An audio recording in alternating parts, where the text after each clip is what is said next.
was eerily deserted except for the glaring street lights, misted by a hint of fog.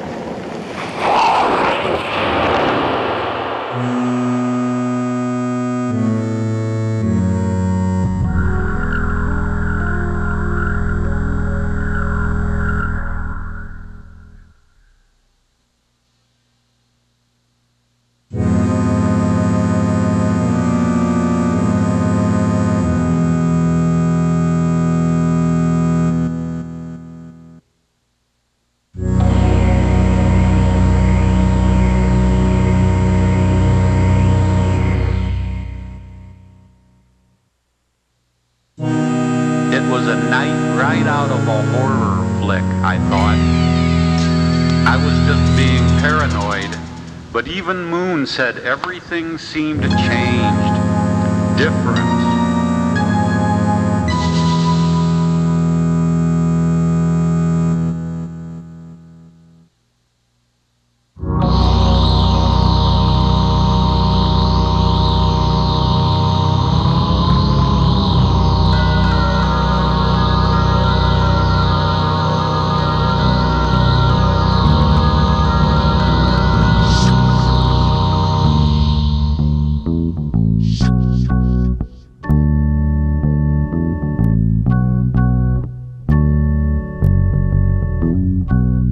Come a deal with a bag full.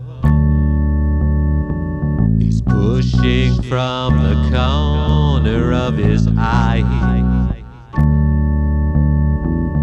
but you can't tell by the shine on his shoes.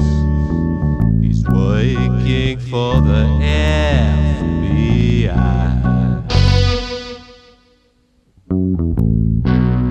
Well, there's a cop on every corner.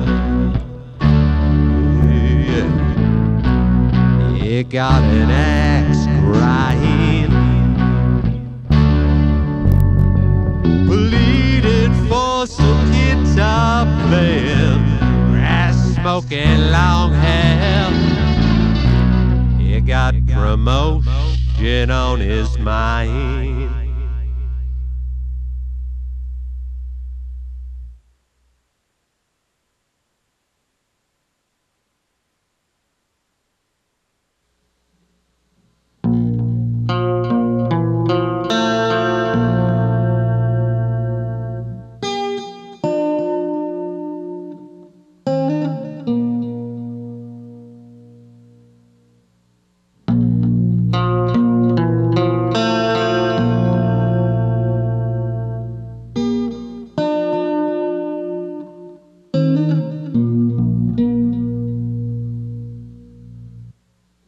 We parked right on the street across from Chuck Ives drugstore and cranked up his car stereo to jam.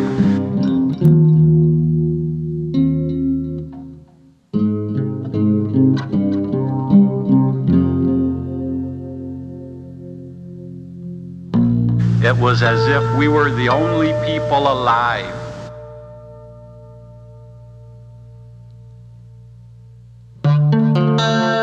It was getting late by now. We sat and waited.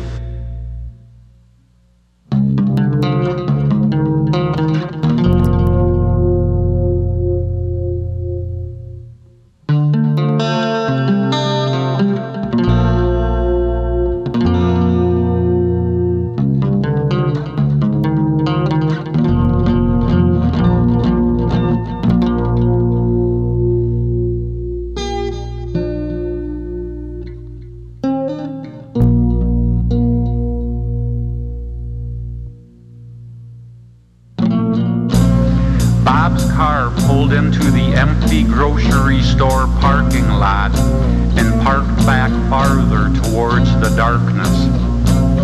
Moon and I walked across the street to the pop machine and we each got a can. "Let's check it out, man," I said. We walked over to see what was going on. Of course they were sitting there drinking beer and smoking pot. "Cool," Moon said. Pretty soon The two girls who had been tripping with us pulled into the parking lot and parked right next to us. "Hey, what's going on?" Ruby shouted. She was driving. Goldie got out of the passenger side. "Geez, what a fucking rush," she exclaimed. Ruby got out and joined us. We were all together again.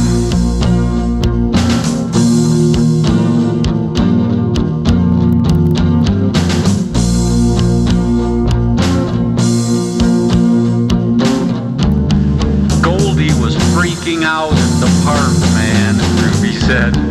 "Yeah, you fucker." She was looking right at me and continued. "You knew we had never tried acid before, and you tried to freak us both out by giving us a whole hit of acid." "Sorry about that," I said, "but I didn't know it would be this fucking good." We all laughed.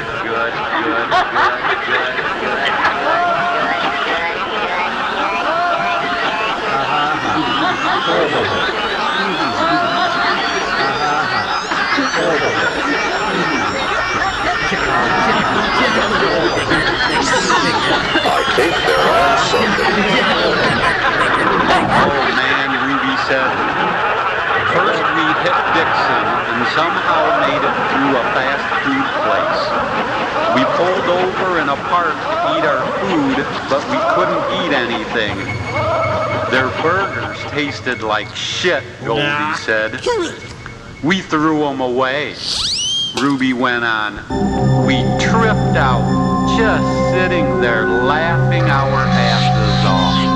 We couldn't even get out of the car or anything.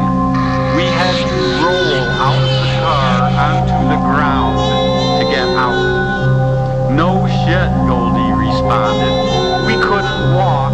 We had to roll on the grass. We were laughing so hard.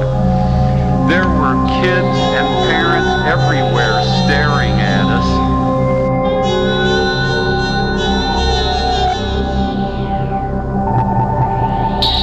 Goldie started up again after we all had a good laugh. "Anyway, I made it to the swing set to sit down and smoke a cigarette, but the next thing I knew I was swinging back and forth, back and forth. I blacked out for a while. I was just flying. And when I did snap out of it, there was Ruby rubbing her back on a nearby tree like a big old bear." "Again?" I said, and we all laughed. "Oh man," Ruby said, "I was tripping my ass off. I was grounded, rooted to the earth, and I could see Ruby flying across the sky above me, back and forth, over and over.